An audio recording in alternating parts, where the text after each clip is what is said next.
Should we get more squash? For Taylor and Jordan Miller, it's a way to enjoy the outdoors. Love the weather, even though it's hot. While rocking to the beat. I love the music. Are you guys local? And buying local. Thank you. It's the feel of the farmer's market. Beats sitting on your sofa, getting out and doing stuff and getting involved. It's healthier, the organic grown stuff, and I think it definitely tastes better. And it's growing in popularity. According to our partners at Scripps Howard News Service, the number of farmers markets have close to doubled in 5 years, with more than 7,000 markets nationwide. There are 8 here in Tulsa County.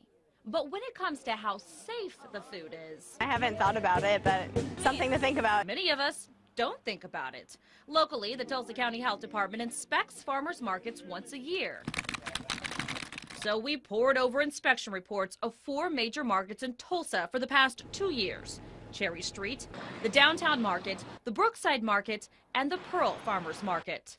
Meanwhile, we looked over national data too, and in those reports from other states, we did find some concerns. In fact, national reports found cantaloupes tainted with listeria sold at outlets including farmers markets.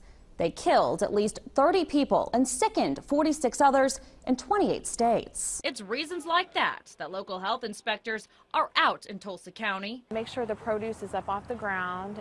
We like overhead protection. We want to make sure that the produce comes from Oklahoma and that they're not selling any produce that is not sound condition. Thank you very much. And when it comes to items in containers, we do allow the people that have jams and salsa to sample. They have to set up a temporary hand washing station so that they can keep their hands clean and not contaminate the food. And inspectors also make sure the ingredients are listed on the products. It's all part of ensuring farmers are following the regulations. Just to educate the people that are growing our food and make sure that they understand that there are a lot of ways that you can make people sick. That paired with a good working relationship with the market managers. They'll give me a call if they come up with a great idea, and we just kind of talk our way through it, and we just really avoid a lot of issues that other people might come across when they're dealing with farmers markets. It seems to be working.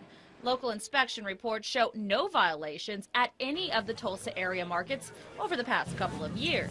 Get these ones. And as for Jordan and Taylor, they feel what they get at the farmers market is actually safer than the grocery store. They care about their food more. It's their job. It's what they do. And it says organic, and I feel safe about that. As long as it looks like clean enough to buy, and if it says organic, I typically believe them. So after a little music, sunshine, there you go. Thanks. And a few purchases, these ladies are ready to enjoy their homegrown produce. Marla Carter, 2 News works for you.